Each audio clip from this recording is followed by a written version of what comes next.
Irmãos, pela manhã nós estivemos aqui com responsabilidade de trazer a mensagem. Nós tratamos da vida de um crente, uma vida intencional. Nós somos seguidores de Jesus e buscamos imitá-lo. E Jesus, tudo o que ele fez, a vida de Jesus, após assumir o ministério aos seus 30 anos de idade, até a morte de cruz, tudo que Jesus fez, todos os seus relacionamentos, toda a sua fala, todos os milagres foram intencional. Havia intenção em todo gesto, atitude e palavra de Jesus. A intenção era levar o ser humano, o homem, a quem ele interagia, levá-lo ao arrependimento e fé para gerar salvação. De manhã nós falamos sobre isso, que a vida do crente, a vida da igreja, deve ser uma vida intencional. Intenção na oração, intenção em agir, em qualquer coisa que você vai fazer, intenção nos relacionamentos. A intenção é pregar o evangelho de arrependimento em fé. A razão de vivermos aqui é para pregar o evangelho. Então a vida do crente, pela manhã nós falamos, é uma vida intencional em tudo que faz. Representar o reino e pregar o evangelho do arrependimento e fé. Nessa noite eu quero trazer para vocês a continuidade da manhã, falando que aquele crente que vive uma vida intencional, esse crente é um crente avivado. A igreja que tem uma vida institucional, tudo que ela faz em forma de culto e todos os projetos que ela faz for intencional, ela se torna uma igreja avivada. Porque se a intenção for sempre glorificar a Deus e pregar o evangelho, não tem outro caminho para o crente, haver um avivamento. E nós vamos ler novamente, durante esse mês lemos e relemos o texto de Atos e vamos ler novamente, porque didaticamente todos nós sabemos que o processo de aprender passa pela repetição. Então nós vamos colocar, sentados mesmo, vou colocar na tela por gentileza, Rodrigão, Atos 2, 42 a 47, nós vamos ler juntos novamente em reverência, sentadinhos mesmo. E eles se dedicavam ao ensino dos apóstolos e à comunhão, ao partir do pão e às orações. Todos estavam cheios de temor, e muitas maravilhas e sinais eram feitos pelos apóstolos. Os que criam mantinham-se unidos e tinham tudo em comum, louvando a Deus e tendo a simpatia de todo o povo. E o Senhor lhes acrescentava diariamente os que iam sendo salvos. Vamos ler essa última parte? Coloca para nós. Louvando a Deus e tendo a simpatia de todo o povo. E o Senhor...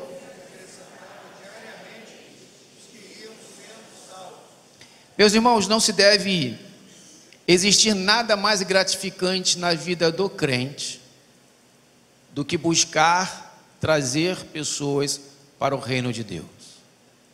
Não deve existir nada mais gratificante na vida da igreja do que ver o Senhor agindo através da igreja, de tudo que a igreja promove, para acrescentar pessoas salvas ao reino de Deus. Sabe, irmãos, quando nós recebemos novos irmãos aqui como membros desta igreja e os recebemos através de carta de transferência, glórias a Deus por isso, é maravilhoso. Quando nós recebemos membros para essa igreja através de declaração de fé, louvado seja o nome do Senhor, vindo de outra denominação, sejam bem-vindos em nome de Jesus. Por aclamação, glórias a Deus. Mas não existe nada mais relevante para o reino de Deus quando a igreja recebe novos membros através do batismo. Porque tudo isso que eu falei, carta de transferência, declaração de fé, aclamação, a Assembleia já diz isso, né? A Assembleia de movimentação de membros. São salvos, lavados e remidos pelo sangue de Jesus, que estavam em outra igreja e fazem parte desta igreja. glórias a Deus, amém? Vamos trabalhar, vamos servir. Mas isso não é crescimento, isso é movimentação de membros que já pertencem ao reino de Deus e que estão aqui conosco, ou alguns que saem daqui e vão para outra comunidade servir ao Senhor. Mas o que chama a atenção de Deus é quando o batistério está cheio.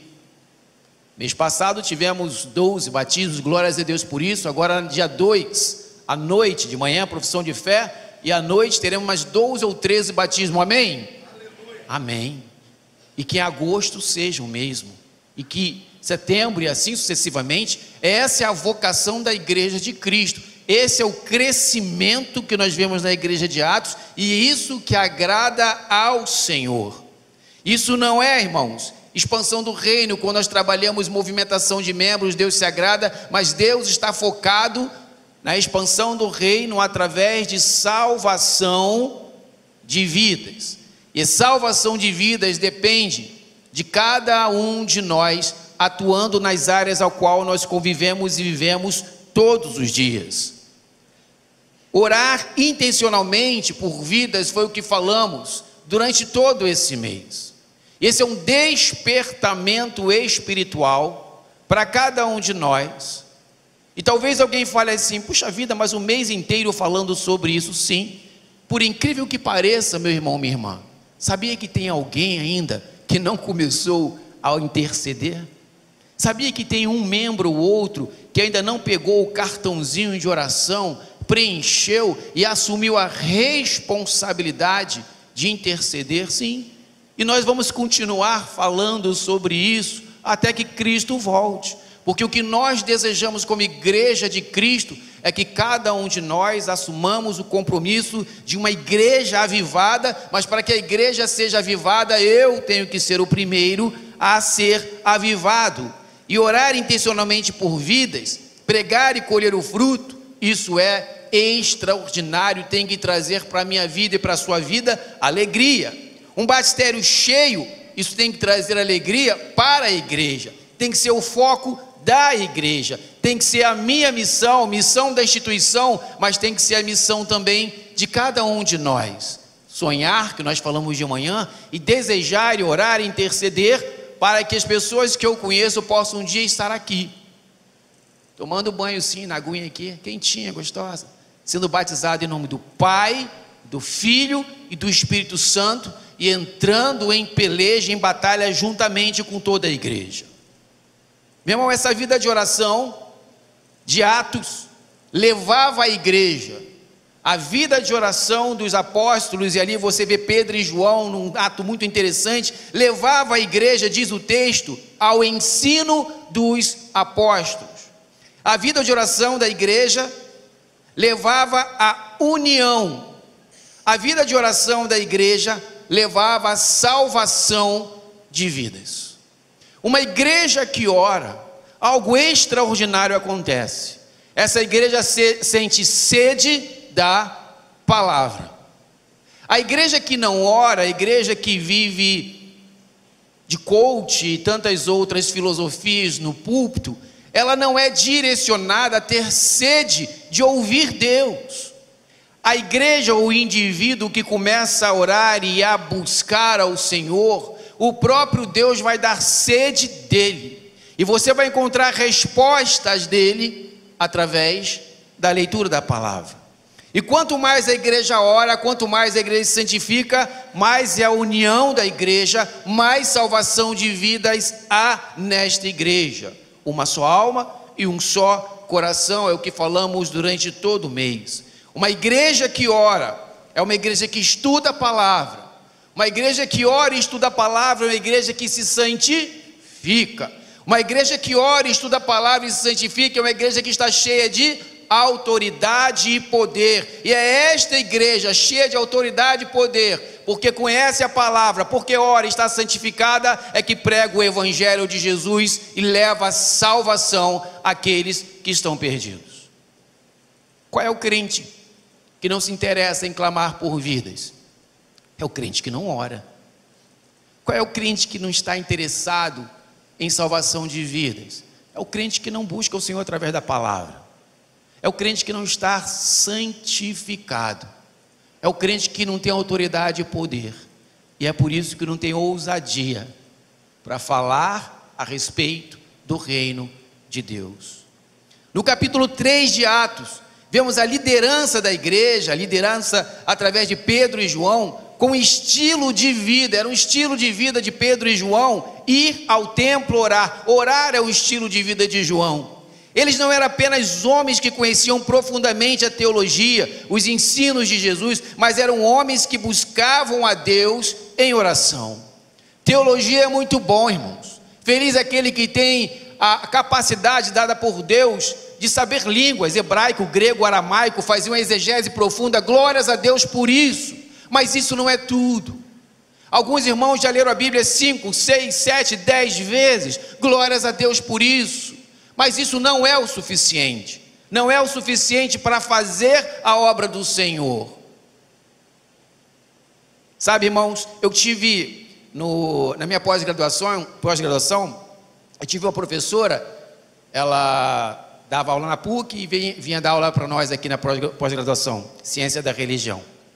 Ela não era cristã, mas ela fez uma tese que se tornou um livro conhecido, falando sobre o Jesus histórico. Um livro muito bom, muito bom. Nós tivemos que ler e depois debater sobre esse livro. E o estudo científico desta professora, doutora, falava sobre toda a vida do Jesus histórico. Tudo o que aconteceu, seu nascimento, sua vida, onde ele andou, o que ele fez, e batia muito com a Bíblia, né? A história, só que ela estava comprovando historicamente a historicidade do Jesus histórico. Mas sabe aonde ela parou? Ela parou na cruz do Calvário, porque o Jesus histórico, ele não saiu da cruz do Calvário e ressuscitou o terceiro dia. Isso é questão de fé. Inteligentíssima ela. Mas o que faltava a ela? Ela experiência com o próprio Cristo, que ela chama de histórico, foi histórico, mas ressuscitou o terceiro dia e vivo está, mas que no conhecimento técnico dela e teológico a respeito das coisas de Deus, ainda não entrou no coração. De nada vale todo o conhecimento dela ou de qualquer um outro que conhece a Torá ou os livros da palavra de Deus, se o Espírito Santo de Deus não habitar, e se o Espírito Santo de Deus habita, faz com que esse indivíduo use a palavra de Deus para pregá-la, para trazer salvação àqueles que não a têm. Foi nessa prática diária de oração, irmãos, e comunhão com Deus, que os discípulos, que os apóstolos, vemos Pedro e João sendo abordados por um miserável paralítico na porta do templo, pedindo o que, irmãos? Esmola. Porque a visão e o coração daquele pobre, miserável paralítico só conseguia entender que suas necessidades seriam resolvidas através de esmolas. Ambos, Pedro e João, cheios do Espírito Santo, reconhecem que aquele homem tinha uma miséria muito maior do que a necessidade financeira.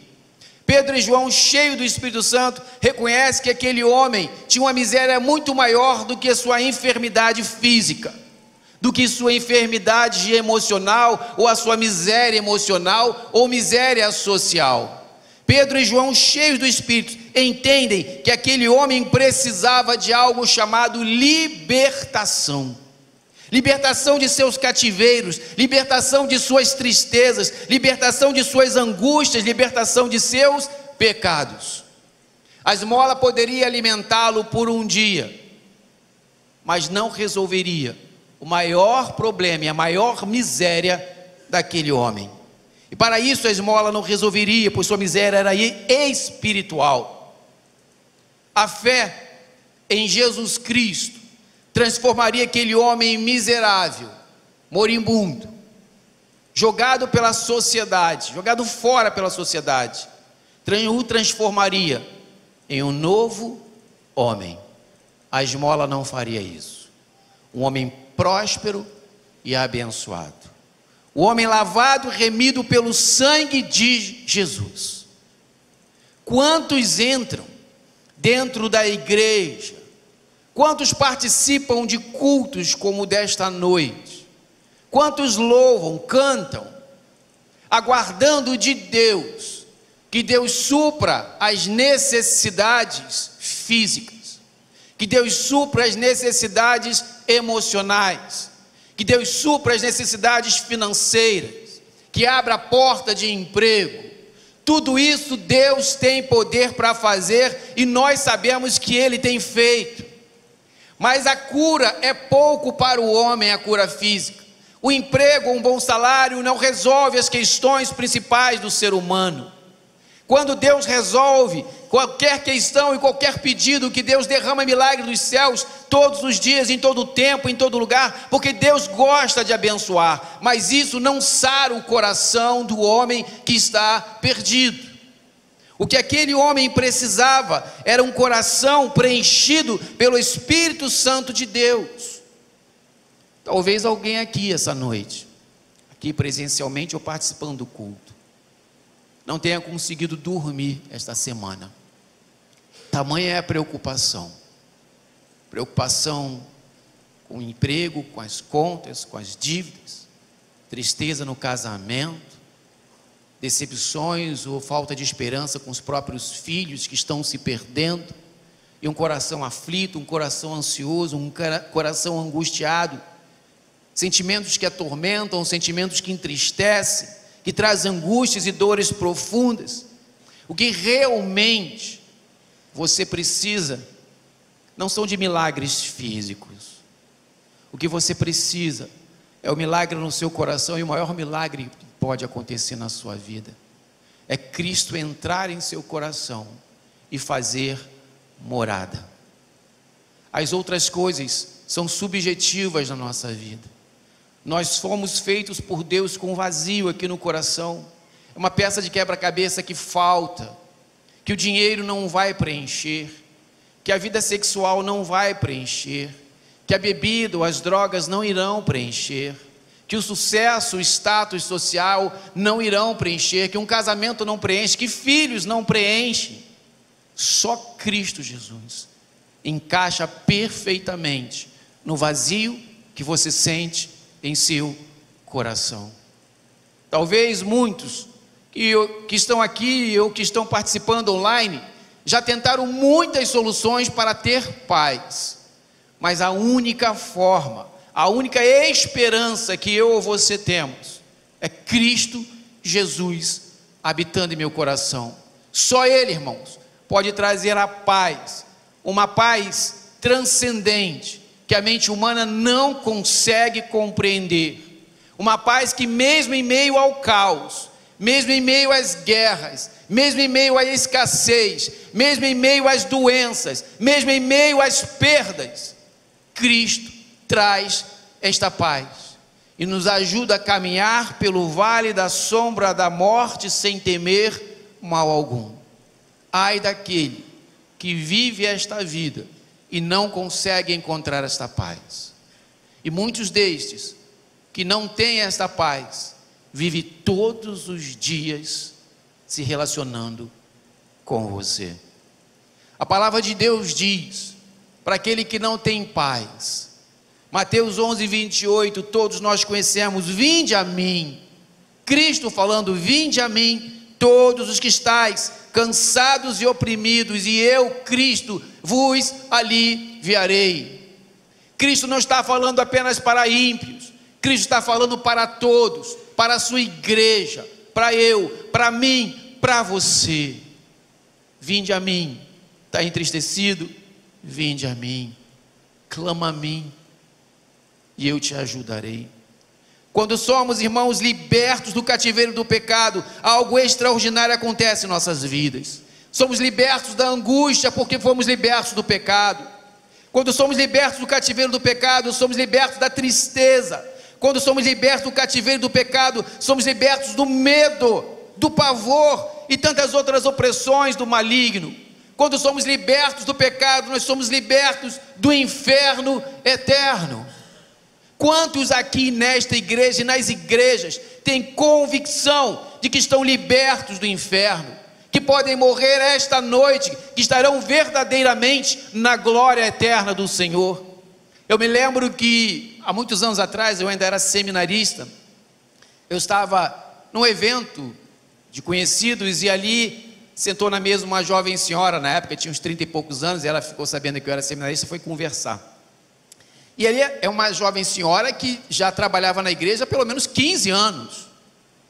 E aí ela senta comigo na mesa, só estava eu e ela fala assim, fala meu nome e fala, você sabe que até hoje eu não tenho certeza da minha salvação? Irmãos, era uma jovem senhora que trabalhava na igreja há mais de 15 anos. E ela não tinha certeza da salvação. Ou faltava teologia, estudo da palavra, escola bíblica dominical, ou verdadeiramente ela não era salva. Porque o salvo, irmãos, ele tem essa certeza da salvação. A salvação gera em nosso coração algo extraordinário. Primeiro é a luta contra o pecado, você reconhece pecado. O ímpio não reconhece pecado. O salvo sabe quando está agradando a Deus e desagradando a Deus, porque o Espírito Santo de Deus nos incomoda. O salvo pode estar no lamaçal do pecado, mas ele nunca terá paz, nunca terá prazer total, nunca será feliz, porque o Espírito Santo vai incomodá-lo, até que ele se arrependa, confesse, peça perdão e retorne aos braços do Senhor. Será que todos nós temos convicção de nossa salvação? Ou será que nós precisamos pedir, Senhor, eu preciso sentir a Tua presença e a convicção do Teu Espírito Santo de que eu sou salvo. Me ajude a voltar ao primeiro amor, a orar, me ajude a estudar a Tua palavra para ter convicção de minha salvação. Me dá ânimo, ousadia e coragem para me matricular na escola bíblica dominical e participar. Irmãos, essa igreja aqui oferece uma escola bíblica dominical robusta. Poucas igrejas no Brasil têm uma escola bíblica dominical tão robusta teologicamente, tão profunda. Se você não está matriculado na escola bíblica dominical, irmão, se assuste consigo mesmo e com a sua vida, porque algo de errado está acontecendo com você. Não tem como eu passar pelo vale da sombra da morte se eu não tiver uma teologia profunda, se eu não conhecer quem é Deus para fazer a sua vontade. E aonde é que você vai conseguir isso? No YouTube? Não, irmãos, é na escola bíblica dominical da qual igreja você pertence, porque se você pertence aqui, você tem que confiar em tudo que nós entregamos para você, e é o melhor que é entregue aqui. Peça ao Senhor para Ele te avivar, para você se matricular nesse novo turma que começou domingo passado. Entre numa classe, se matricule, estude a palavra de Deus, se encha do Espírito Santo de Deus, para que você possa ser usado. Quando somos libertos do pecado, o Espírito Santo de Deus nos incomoda, para que nós nos voltemos para Ele fazer a sua vontade.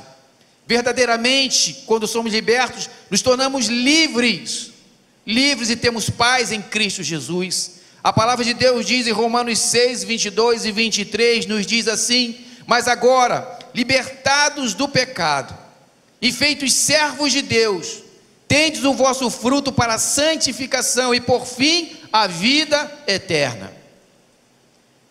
Porque o salário do pecado é o que, irmãos? O salário do pecado é a morte. Mas o dom gratuito de Deus é a vida eterna por Cristo Jesus, nosso Senhor.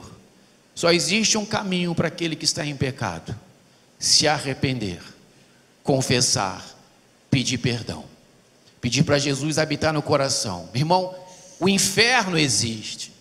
O inferno existe, ele é breve. Todos nós viveremos eternamente, irmãos. Todos nós viveremos eternamente. Alguns agraciados que reconheceram os seus pecados, se arrependeram, confessaram, pediram perdão, Jesus habita no coração. Estes privilegiados viverão eternamente na glória de Deus, amém? Mas haverá um grupo infinitamente maior, inclusive de religiosos, inclusive de pastores, presbíteros, diáconos, profetas e músicos e tantos outros crentes e ímpios, que viverão eternamente no inferno. Eu tenho que olhar a minha vida e verdadeiramente ter convicção da minha salvação. E se eu tenho convicção da minha salvação, significa que eu tenho que ser obediente. Obediente. Eu rodo aqui na igreja, antes dos cultos começarem, e vou cumprimentando um ou outro enquanto dá tempo. Irmãos, a quantidade de frequentadores desta igreja, que não membram nesta igreja, que ainda estão aliançados em outra igreja. Não estou falando um domingo, 2 domingos, não. Às vezes 1 ano frequentando esta igreja. E eu pergunto, já está membrando aqui? Ah, não, pastor, estou frequentando há 1 ano e meio. 1 ano e meio, irmãos. Aí eu falo, aí eu sou chato demais, eu falo. Irmãos, você está em desobediência. Você fez uma aliança lá com a sua igreja. Você tem que ser dizimista lá, servir ao Senhor lá, está frequentando aqui, não serve lá, não serve aqui, não dizima lá, não dizima aqui, está em desobediência, irmãos. Só existe um caminho: se acertar com Deus, ou retorne para a igreja de origem, seja bênção lá, ou vem ser bênção aqui, e acerta a sua documentação, porque com Deus não existe mais ou menos, não existe meio barro, meio tijolo, é sim, não, estou contigo, estou fora. E às vezes nós estamos levando Deus ao relacionamento com Deus como se Ele fosse nosso camarada. Ele é Deus, o nosso Senhor e Salvador. Nós estamos debaixo de autoridade, debaixo de doutrina. Nós temos que ser obedientes, servi-lo com excelência e não brincar com esse negócio, porque eu tenho que me questionar, eu tenho que acertar meu passo, endireitar meus caminhos para servir ao Senhor enquanto eu tenho tempo, porque o tempo passa muito rápido. Continuando ali no livro de Atos, irmãos, Pedro cura o paralítico. Ele cura não em seu nome, mas em nome de Jesus. E a partir desse momento Deus abre uma janela de oportunidade para a pregação do Evangelho. O milagre autenticou o ministério dos apóstolos como verdadeiramente seguidores de Jesus, dando a Pedro e João, aos apóstolos, poder e autoridade espiritual diante do povo. Para quê? Para ganhar dinheiro? Para comprar jatinho? Para morar em mansões? Não. Autoridade e poder Deus deu aos apóstolos para pregar o Evangelho.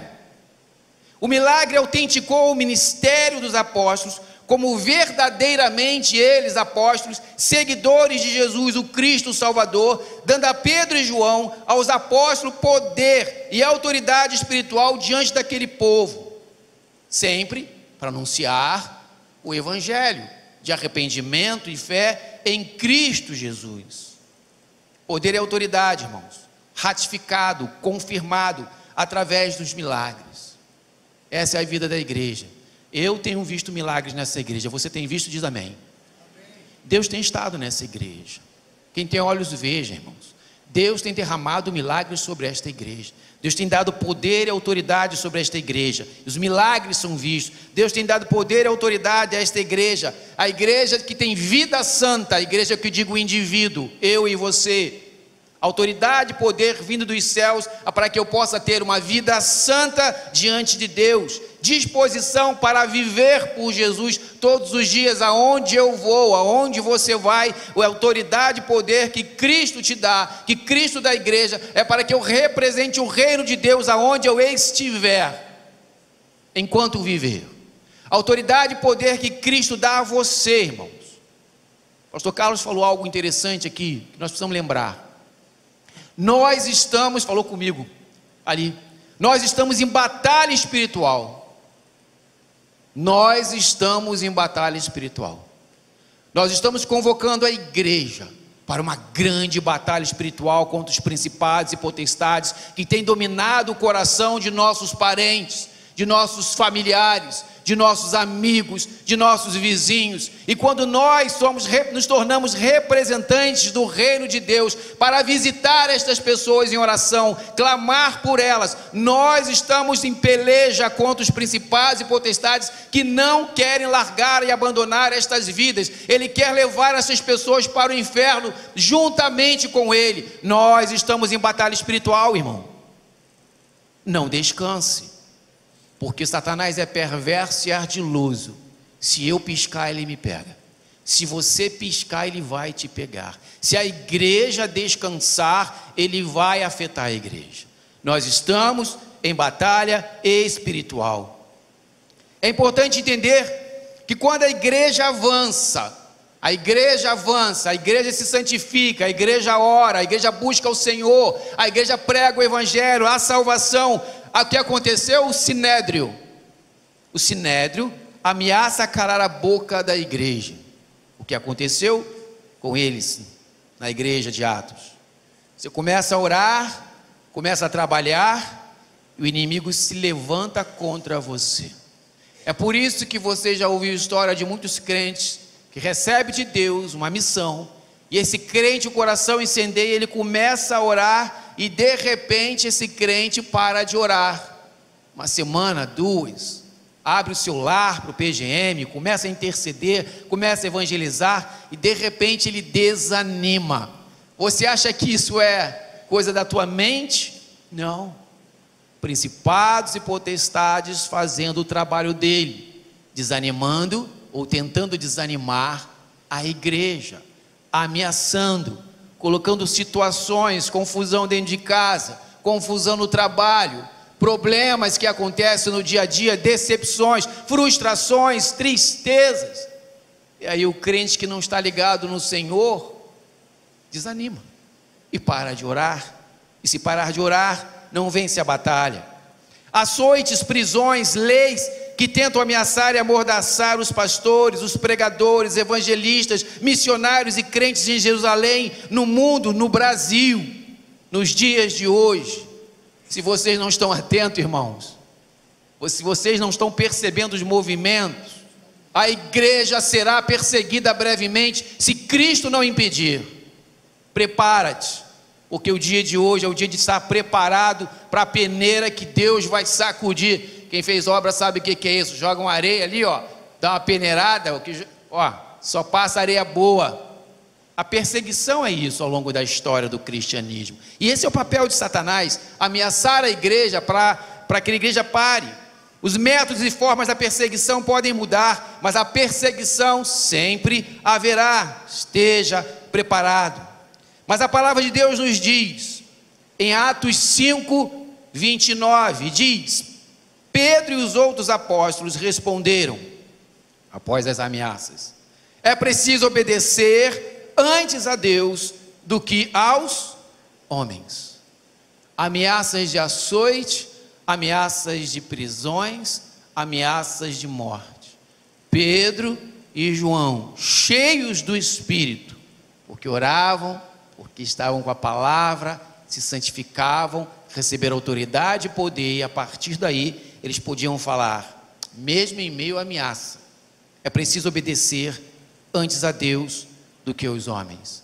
Será que a igreja de hoje, eu e você, tem essa ousadia para falar, para enfrentar o mundo, deixar de ter uma comissãozinha de 8% e não embutir, vender um carro sem engatilhar, entregar uma obra tendo prejuízo se for necessário, mas fazer um serviço bem feito para a honra e glória do Senhor? Será que a igreja está preparada para verdadeiramente representar o reino de Deus no seu dia a dia, nos seus negócios? Ou a igreja tem sido todos os dias motivo de escândalo e sendo reprovada pelo próprio Deus? Pedro nos ensina, irmãos, que mesmo quando as autoridades requerem de nós algo que para nós é a nossa verdade absoluta, a nossa consciência cativa, a verdade de Deus, nós, crentes em Jesus, filhos do Deus vivo, precisamos fazer uma escolha. Todos os dias o crente em Jesus faz uma escolha. Escolhemos sofrer as consequências das sanções de ser cristão, das sanções dos homens, para sermos fiéis e obedientes a Deus, glórias a Deus por isso. Ou desfalecemos, desanimamos e desistimos com medo de pregar Jesus e de viver Jesus em tudo que somos, em tudo que fazemos, em tudo que realizamos. Assim nos calamos para não sermos cancelados. Quantos crentes têm medo de ser cancelados, excluídos, perseguidos, presos ou mortos? Quantos crentes você conhece que é um verdadeiro agente secreto melhor do que 007, nem agente da CIA é tão bom quanto alguns crentes. Ninguém sabe que ele é crente no trabalho, ninguém sabe que ele é crente na sala de aula, ninguém sabe que ele é crente no condomínio, ninguém sabe. Digo a você, meu irmão, é melhor morrer por causa de Jesus do que continuar vivendo neste mundo hostil e temporal, negando Jesus. Como está escrito em Romanos 8:36, por amor de ti, enfrentamos a morte todos os dias, somos considerados como ovelhas destinadas ao matadouro. Melhor é você morrer por sua fé, perder por sua fé, do que apostatar da sua fé e ter uma vida temporal aqui regalada, cheia de coisas que trazem prazer, mas um prazer temporal. O crente que vive com o coração centrado nos bens desta terra, o crente que vive com o coração centrado no estudo, no trabalho, no dinheiro, em sentimentos humanos e prazeres, este crente que está com o coração nestes negócios, todos os dias só pensa isso, 24 horas por dia, este crente será o primeiro a negar Jesus. Só o crente que busca o Senhor todos os dias, em oração, em a cultura espiritual de ler a palavra todos os dias, se santifica, este vai conseguir resistir à tentação de negar Jesus. A palavra de Deus, meus irmãos, nos alerta. Em Mateus 10:33 diz assim, põe aí o Rodrigo, por gentileza, esse eu quero que lê com a igreja. Vamos ler juntos, irmãos. Mas aquele que me negar diante dos homens,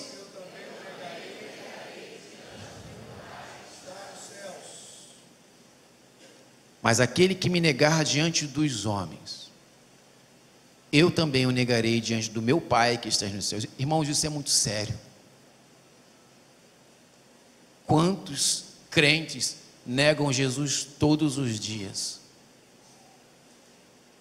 Negam nos seus relacionamentos, negam nos seus afazeres, negam e negam e negam Jesus. Quantos crentes e muitas vezes líderes das igrejas, no seu ambiente de trabalho, muitas vezes é o mais perverso, o seu ambiente de trabalho muitas vezes é o mais carnal, é o que ri mais alto das piadas. Quantos crentes têm negado a Jesus no seu dia a dia, nos seus ambientes sociais? A palavra de Deus é dura, irmãos, esse é o problema. Não existe jeitinho brasileiro para a palavra de Deus. Jesus está dizendo, mas aquele que me negar diante dos homens, eu também o negarei diante do meu Pai que está nos céus. O que eu devo fazer, pastor? Pedir misericórdia. Misericórdia para viver uma vida santa. Pedir a Deus, Deus, eu quero ter ousadia de um escolhido, como Pedro e João. Ó Senhor, tem misericórdia de mim, porque eu quero ter ousadia de um escolhido, mas eu não tenho conseguido. Eu não tenho conseguido ter ousadia na minha sala de aula. Eu não tenho conseguido ter ousadia no meu ambiente de trabalho. Eu não tenho conseguido ter ousadia no meu ambiente familiar, e as músicas tocam, e muitas vezes eles vêm para minha casa e eu permito bebida, eu permito músicas mundanas e carnais dentro da minha casa e não consigo falar não. Peça misericórdia ao Senhor. Porque se você está negando a Cristo, significa que Cristo negará a você. O crente santificado, ele tem temor e tremor de Deus. E ele prefere perder tudo neste tempo e nesta vida, mas não perder a presença de Deus. O crente santificado, ele é capaz de dedicar sua vida e interceder por outras vidas. O crente carnal não. O crente carnal só pensa em si. É egoísta, hedonista, egocêntrico. Ele só pensa em si, nos seus desejos, nas suas vontades, nos seus prazeres, nos seus planos de vida, nas suas conquistas. Mas o crente cheio do Espírito Santo, ele tem prazer em obedecer o ide do Senhor, em sonhar com vidas salvas e investir tempo nessas vidas até ver a glória de Deus. Paulo nos dá uma característica de um crente santificado em Atos 20:20. Vocês sabem que não deixei de pregar, Paulo falando, Vocês sabem que não deixei de pregar a vocês nada que fosse proveitoso, mas ensinei tudo, publicamente e de casa em casa. Se Deus está chamando você, irmão, para abrir a sua casa, não fica com medo não. Hoje eu conversei com um casal e eles, graças a Deus, firmaram o pé. Pastor, nós vamos abrir nossa casa. A gente tem alguns anseios, algumas preocupações, normal, mas é Deus falando. Obedeça, que Deus vai derramar sobre a sua vida bênção sobre bênção. Seja como Paulo, não deixe de pregar, irmãos, publicamente. Não é em secreto, não tem como pregar em secreto. Não deixe de pregar publicamente o Evangelho. Pode ser que alguns próximos de você vão te rejeitar, é um processo normal do cristianismo. Pode ser que o grupo social que você talvez goste tanto, talvez te rejeite, Mas eu sei que parte destes que nós convivemos vão ter uma alegria muito grande em saber que você está intercedendo por ele. Porque na verdade o mundo inteiro odeia o mundo. O mundo inteiro só pensa em si. E quando o seu conhecido ficar sabendo que você está investindo tempo em orar para abençoá-lo, irmãos, além do Espírito Santo atuando no coração, ele vai se alegrar com esse saber que você tem interesse. Porque na verdade o humano não tem interesse por humano. O humano tem interesse por si mesmo. Só o lavado e remido pelo sangue de Jesus tem interesse pelo outro. Entendem isso? Só o lavado e remido pelo sangue de Jesus tem interesse que o outro seja abençoado. O carnal não pensa nisso, o humano não pensa nisso, mas o lavado e remido pelo sangue de Jesus tem prazer em se dedicar ao outro, porque a nossa fé vem de abstinência, a nossa fé vem de sacrifício, a nossa fé vem de doação, a nossa fé é de deixar de viver para si, para deixar por outro. A nossa fé é deixar de viver para morrer. Cristo te amou desta forma, e é desta forma que eu e você, lavados e remidos pelo sangue de Jesus, devemos olhar para o outro com misericórdia, com compaixão, e clamando ao Senhor para que a graça dele visite cada uma dessas pessoas. Mas sabe por que muitas vezes eu não estou orando, irmãos? Não estou intercedendo? É porque eu preciso dessa graça. É que meu coração está desacostumado a pensar no reino. Eu preciso que Jesus transforme o meu coração. Eu preciso que meus valores sejam os valores de Cristo. Eu preciso que meus alvos e metas sejam os alvos e metas de Cristo. Para isso só existe um caminho: eu buscar ao Senhor pedindo: Senhor, tem misericórdia de mim.